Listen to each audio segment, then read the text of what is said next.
Hi, everyone. So I'm going to be talking about sec- security documentation and give an overview into leatherworking. So uh, brief agenda of what we're talking about.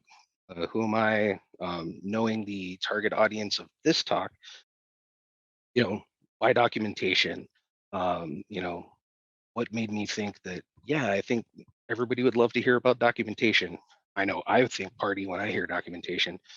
How to tell the story when you're doing some type of, reporting, knowing the requirements, like knowing who your audience is, if when you're using pictures, how to frame them so that it's telling a tale that's not too verbose, and just making a checkpoint to review your work.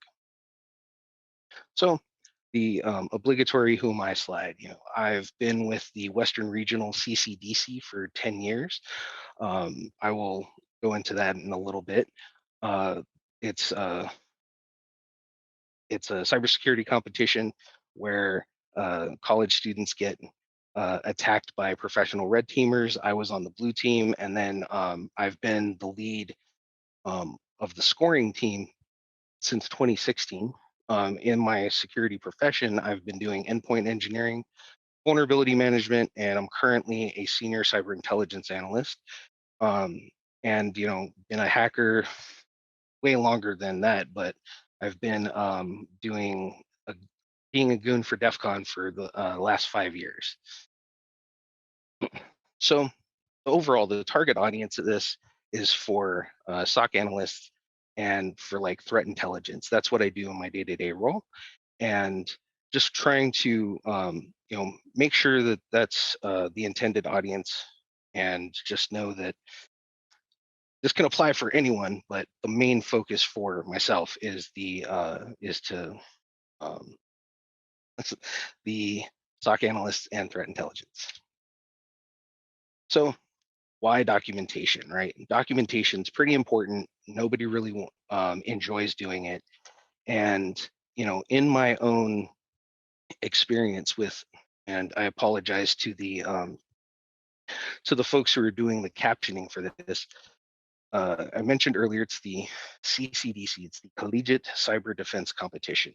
I'm out of the Western region, and one of those goals is that the students get tasks from the scoring team, and their job is to accomplish these tasks. They can be business tasks such as um, you know replying to the CEO's email, to also doing technical tasks. And oftentimes, the very first thing that we give them is CIS control number one, which is an asset inventory. And there's plenty of times where we get good documentation back where they account for all the assets and things. But then there's other times where we'll receive um, we'll receive back documentation where we ask for an asset inventory, and then they just give us walls and walls of text of an Nmap report. There's no filtering, so it's the raw output. It spans 50 pages, etc. So, there's too much documentation, and it's not necessarily relevant. In a real world example, I was on the vulnerability management team, and a major, security vendor's report came back with 100,000 plus pages. I think honestly, it was somewhere in the neighborhood of 200,000 or 300,000 pages in a PDF file. I turned to my CISO and I said, "Hey, is it cool like if I give you 100,000 page vuln report?" And he's like, "Dude, I would get fired if you sent me that thing." So it's just so much overkill, where there's bad documentation coming even from the vendors, that we have to clean up before we can send it off to the relevant parties. Another reason why documentation is so important is that there's real world consequences.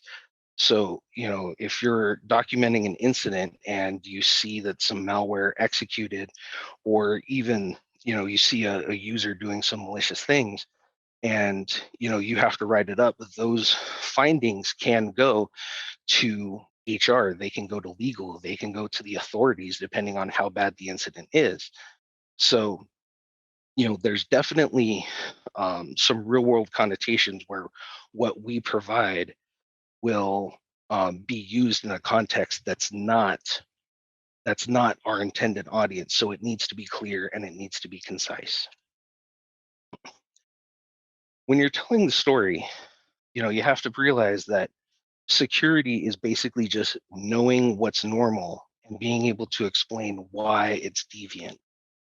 Um, the the way a program will load is, you click the icon, it loads into memory, it opens a file, and then it writes, you save the file to disk. But if you open the program and then now it starts calling out to the internet and it's not designed to call out to the internet, like, you have to be able to explain that clearly and concisely, that what we're seeing here is not normal and here is why. The main part of telling the story is that you're doing basically investigative work. And if you've taken like journalism 101, you'll hear of the 5 W's: the who, the what, the when, the where, and the why. And by answering those 5 questions, oftentimes you basically tell the story of how as well. Sometimes you'll hear the 5 W's and the H, but when you're telling that story, you have to explain, this user was observed accessing this file share, and this file share, uh, was operating in a non-standard way. So as you go through, you have to answer those questions. Will you have all the answers to those questions? Not necessarily, but it definitely helps to gather as much information as you can. And when you're doing this reporting, you you should be using like a neutral language, right? You're going off of what you've observed and not so much what um, you're not accusing. You're going off of the facts, and the facts say that you saw this user account access this directory at this time. You're not saying, oh, this user is totally trying to compromise the entire company, and I can prove it. No, it's like, you're this is a computer that is associated with this user ID, and trying to keep the language neutral also helps to tell the story accurately. You want to avoid accusing accusations. You want to avoid embellishment. You don't want to say, oh, I found 10,000 files in this directory and there's literally just 100.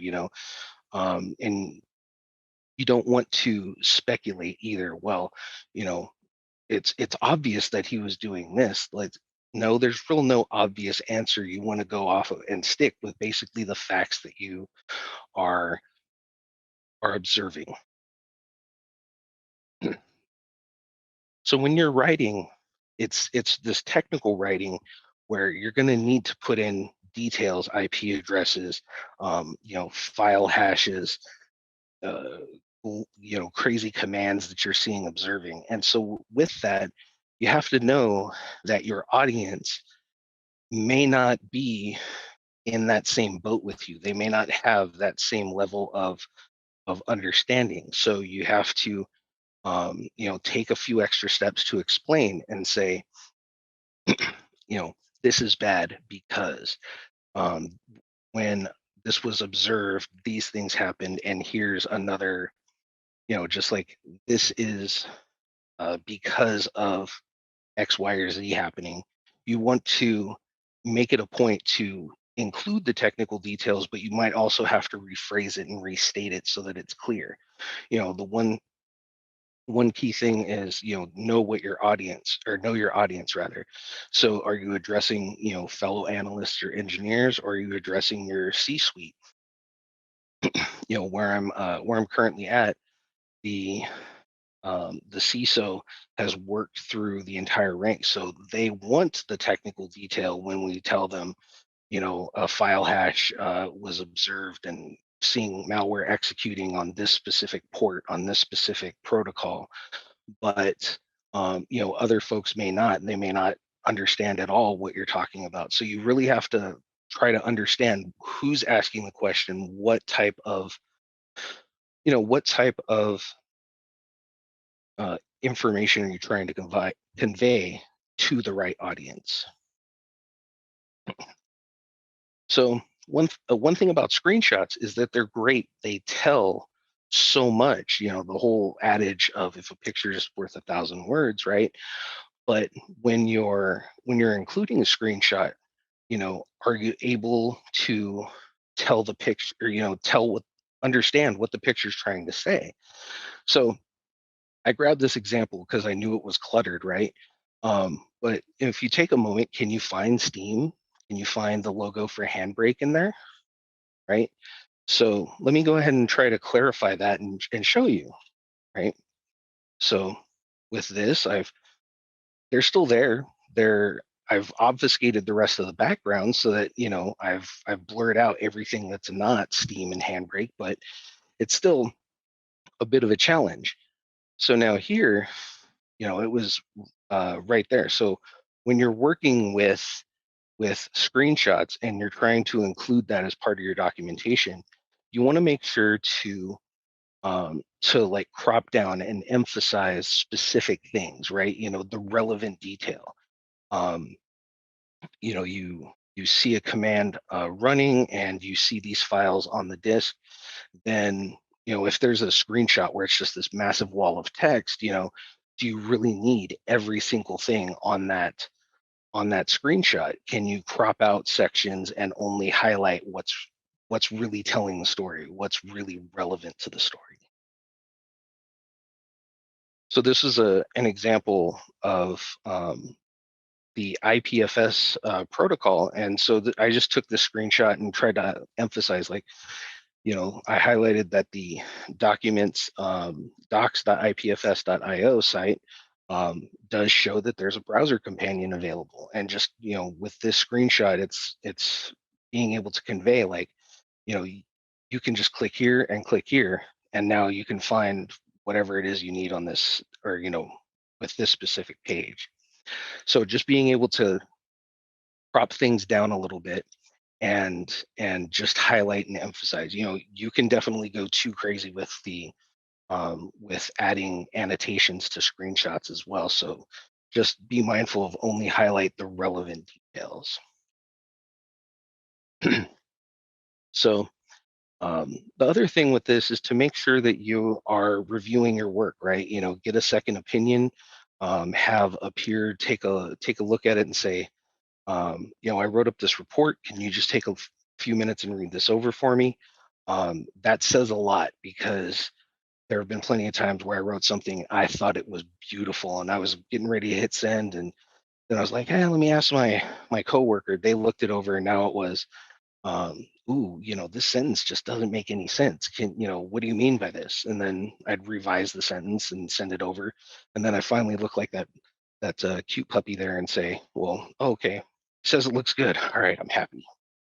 So definitely get a second opinion before you send out any documentation that you need to. And the other thing is, definitely use spell check and grammar checking. And, there's a huge asterisk there, because when you're writing with technical documentation, it's, we have so many acronyms and jargon that you could write an entire paragraph that makes sense to you, but the spell checker will just freak out on you and say every word is wrong. So from there, you can either um, you know suffer through it and click next on DHCP, next, or you can add those phrases to the spell checker so that they're recognized for the next time. So with that, I'm going to go ahead and switch it up and take it over to the other camera. And it's just 1 second here.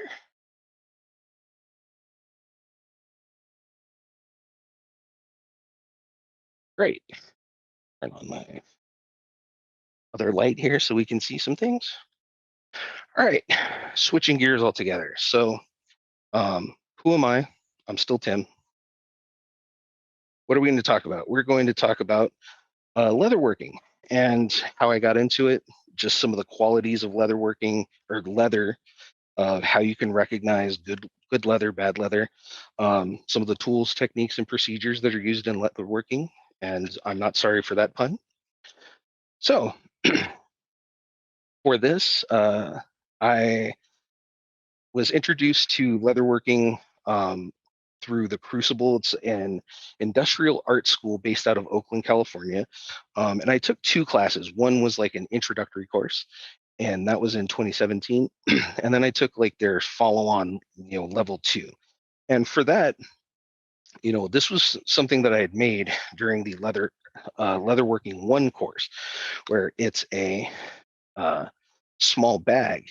And this was like one of the projects that came with it. And this is always going to eat at me with these 2 extra holes here.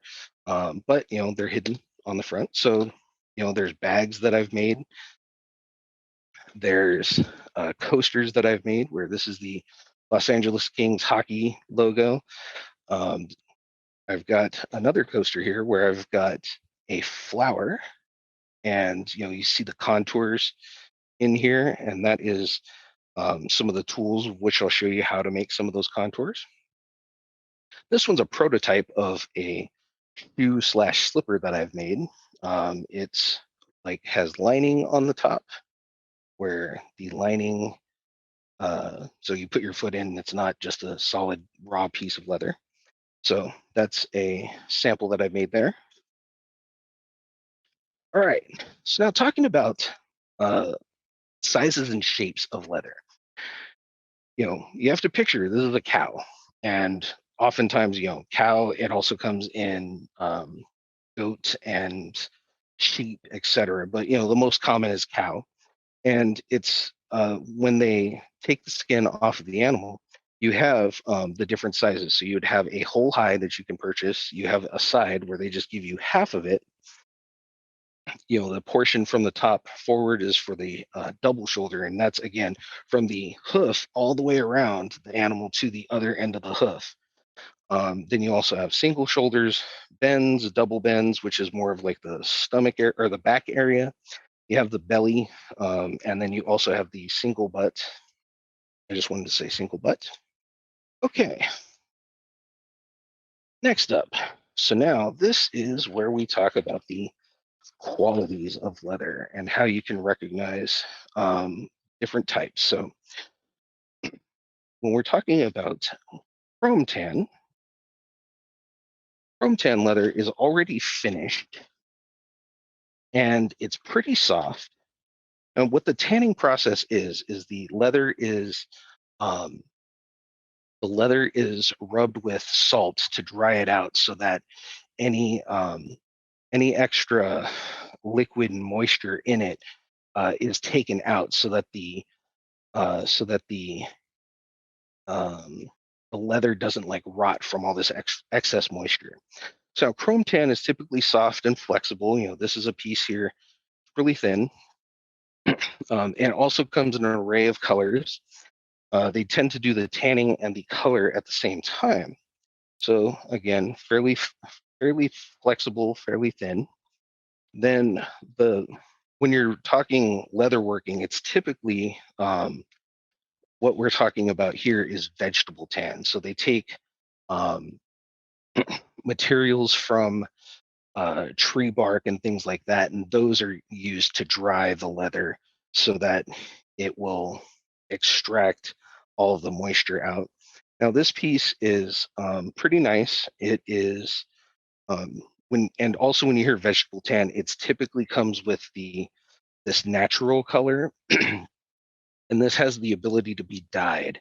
The other colors, when they're pre-dyed, you can't really dye them again. So now this one is also uh, vegetable tan, but this one is dyed a dark brown. Okay, so when we're talking about the types and grain of leather, so we have the full grain and the top grain, which is basically the first couple of layers here. So Full grain is here, and you're looking at the cross section of the hide, and then once that's kind of stripped away, then you're left with the suede, and that's like the real soft, felty type of leather. And then, you've seen phrases running around where you go to buy something, it's like, ooh, genuine leather. Um, the only thing that's genuine about it is that it is the scraps of leather. It's basically the hot dog of leather. They just take all the bad parts of leather, mush it together, and slap the genuine label on there and try to sell it to you like it's um, like it's this premium piece, but it's really not. What you would want is you would want the full grain or the top grain. Those are the premier pieces of leather. So, and how do we get that? Is they feed the cowhide through a splitter. It splits it. Now you have the top cut, which is the full grain and the top grain, and then the bottom cut where the suede and genuine leather and other types of leather are processed out of the bottom piece of it there. So now this measurement has always confused me. So bear with me. Now, they always talk about the thickness being in ounces or millimeters. Now, there's a handy gauge that is sold, and you have this here where, see if I can get that there. So it has measurements where it basically says, 2 millimeters or 8 ounces and 3.2 millimeters, etc. So what this is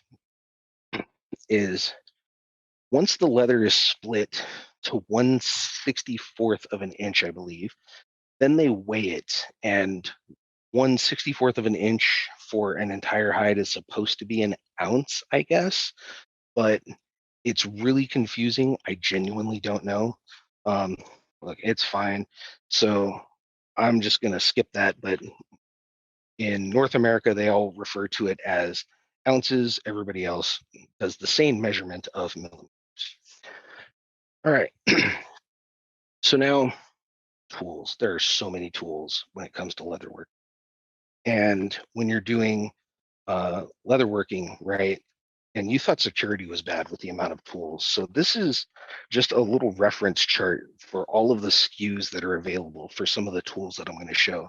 And they want you to bring this back to the store every time you go in, and just put a little dot like, oh, I own this one, I own this one. It's very much like Pokemon. They want you to catch them all. So how do we get a pattern onto leather? Um, I hope you like tracing, because you have to trace it, and you have to trace it again, and you have to trace it a third time. Now, the first time, right, it's just a printout on paper. Say hello to the pancakes coaster. So what you do is you get a clear film and you put that over, and then you draw and trace everything out. So now you have the tracing film. So now that you have the tracing film, you need to put this onto the leather. So now you take this and you put that over, and then you trace it yet again onto the leather. There's a special stylus that's used where it has just a dull point, but you would, when working with leather, because the moisture has been all removed, you have to basically wet the leather each time you go to make impressions on it. So then the next part, and we'll go into more detail here, is where you carve, and then there's the tooling, color, final assembly. But all of those processes, each one has its own unique set of tools. So let me get my handy spray bottle. And I just sprayed a bunch of electronics, so that's going to go well. So once we have this, we go ahead and get the swivel knife. Now, what this knife does is it spins so that you can make complex shapes. Now this, this is the finger rest. And as you go through, drag it towards you. And that helps make, curvy shapes on the leather itself. You're supposed to, once you get the pattern in here, you would go through, and the whole point of this knife is to create emphasis on the actual design. So I had to go in and carve this out so that it's more prominent. All right. Next up. Next up is you have the tooling. And so, there's a solid surface where you can see here, this surface is a fake countertop slab. Everybody says use granite or something, but I literally went to my local countertop shop and said, "Hey, do you have some scraps?" The guy's like, "Sure," and he gave me this. And so what this is, this solid surface will basically allow you to um, make sure that the impressions are deep and noticeable. So let me show you how that actually works here. So wet the leather again. So now some of the tools that come up here, we have the camouflage tool. Don't ask me where they got these names from. I don't know.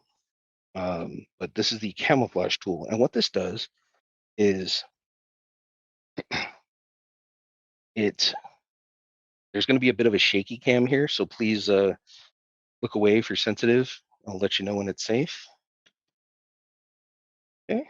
So things should have cleared up by now. So what this does is it just leaves this nice impression. Let me show there we go. And this one's kind of like a seashell type shape. Then you also have the pear shader.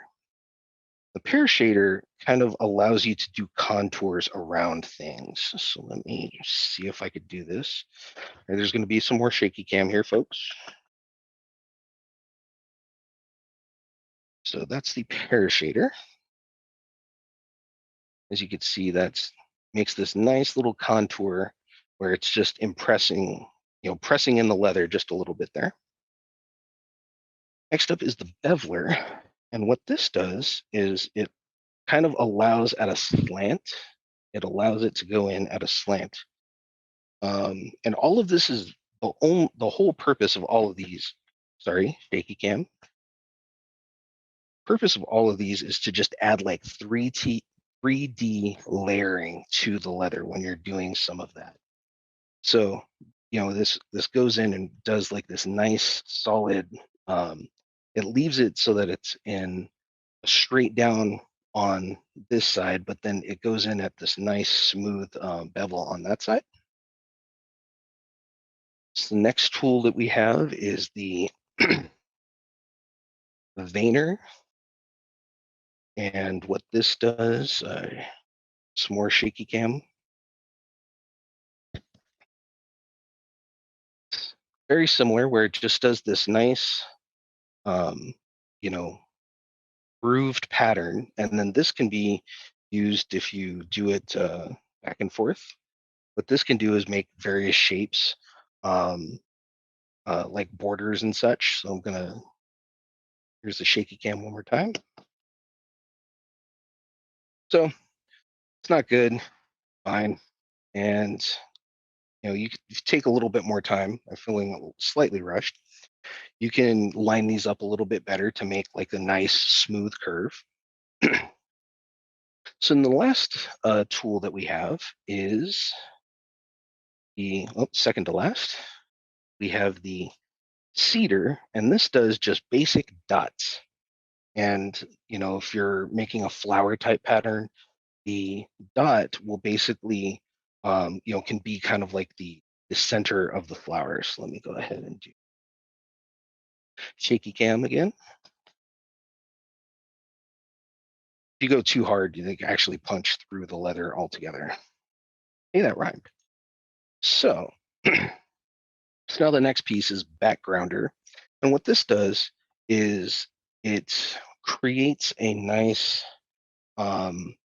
like uniform shape that just goes across on the on the leather, and you can follow it along. So there's going to be some more shaky cam.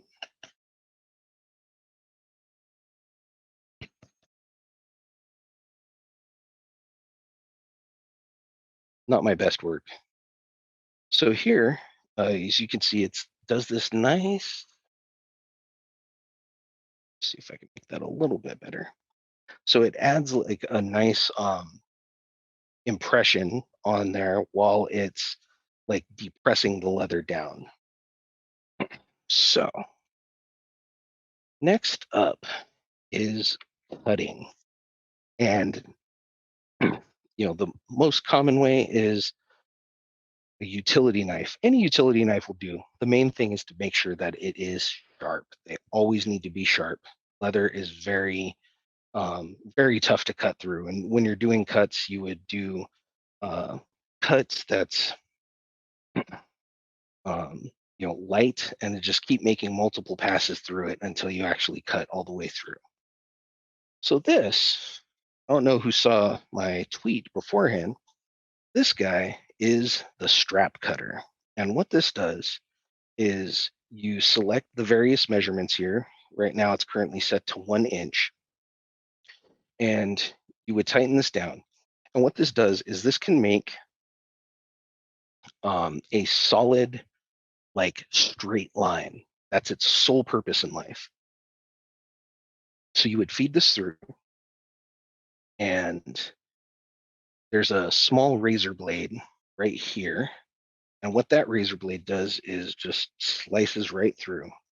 So you have to have a straight line all the way down here, because if you don't, then you're going to have a wobbly, a wobbly line. So once you get it started, it's a little tough to get started. You would pull this through, and now this is now making a split down the leather like this. So if I go all the way through this piece, all the way down, this is going to give me one solid, like uniform cut of 1 inch all the way down. So that's the purpose of the strap cutter here. This thing, it's like $10 or $15, and it lasts a lifetime. So the next fun thing is a stitch groover. And this, you basically run it down the edge of the leather to make a groove that you can use as a guide mark when you're punching holes for stitching. So if we just run this down, this follows the nice clean edge that you just cut in, and it leaves these nice little curly cues, which are so satisfying. So that's the whole purpose of this. This is adjustable. It can go out a good 1.5 inches or so. And you would punch holes down here, marry the sides up, and sew it together.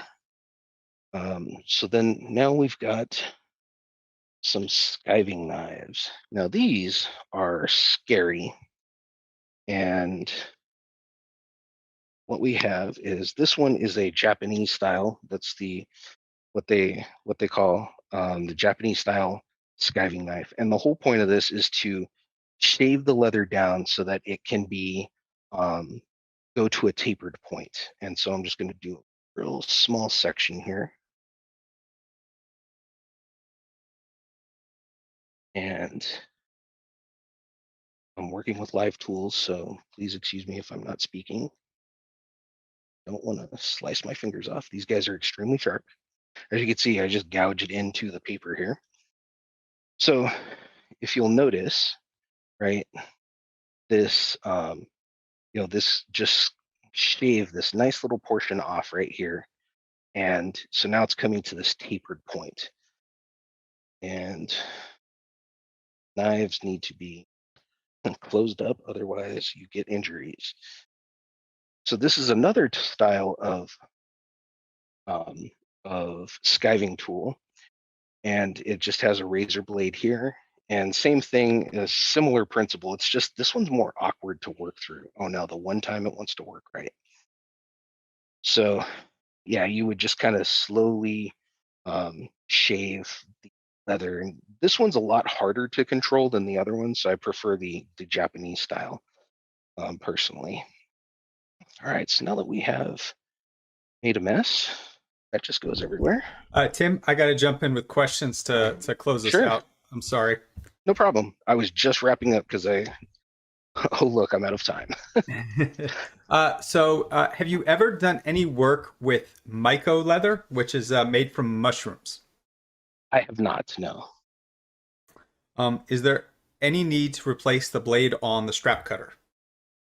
Yes, yes, that goes bad every so often, or not bad, just dull. And yeah, there's you would just remove the screw here, the screws, and then slide out the razor there, and you could just buy a replacement for it. And then CDC or CCDC, which you play a large part in. How have you seen them incorporate a lot of what you were talking about with the requirement for storytelling with reporting and documentation? So from that standpoint, I would say that uh, the some of the reports that we get are very technical focused, technical driven, and it's just like a big data dump, and it's not actually telling a story. So it's not saying that the attacker got in using these tools, these procedures, etc. It was just bad guy got in, new account created, done. But like there's no context, there's no understanding of how it got into that state. All right. Any last things you'd like to leave our audience with? Um, no, I just wanted to say thank you to everyone, and thanks to the PancakesCon for selecting my talk. Thanks to Ray Redacted and his team for AV help. Thanks to my coworkers for weird ideas this week of things I could say while I'm presenting. And thanks to my amazing partner for her support this week and in general. All So right. yeah, I'll be in the track two taking questions after this. All right, Tim, we'll see you there. Thank you so much. Great, thank you.